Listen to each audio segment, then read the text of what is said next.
हाय, मैं हूं doctor Sameer Mahindra hair transplant skin clinic से। मैं हूं प्लास्टिक सर्जन और आज मैं आपको बताऊंगा हेयर ट्रांसप्लांट की स्टेप बाय स्टेप गाइड। तो हेयर ट्रांसप्लांट को बेसिकली आप 3 स्टेप्स में बांट सकते हो। पहला स्टेप है बाल को निकालना। तो बाल को निकालने के लिए 2 सबसे अच्छी जगह होती है। एक सिर के पीछे का एरिया जिसको सेफ डोनर एरिया बोला जाता है, या फिर बियर्ड के नीचे वाला जो गर्दन का एरिया है, चेहरे से बाल नहीं निकालते हैं। तो इन एरिया से बाल निकालना is the first step. Second step है बालों के लिए जगह बनाना, यानी हमारी स्कैल्प है और बाल को उसमें लगाना है, तो उसके लिए जगह बनाना है। तो उसके लिए जो जगह बनाई जा रही है उस प्रोसेस को बोला जाता है स्प्लिटिंग। वो हमारा सेकंड स्टेप है।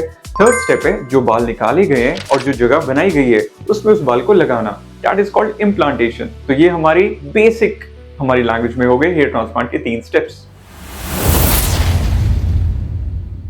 तो आज मैं आपको बताने वाला हूँ क्या क्या नई नई टेक्निक्स हैं हेयर ट्रांसप्लांट कराने के लिए। तो पहली चीज है डोनर एरिया से बाल निकालना। उसके लिए 2 टेक्निक्स है, FUT या FUE।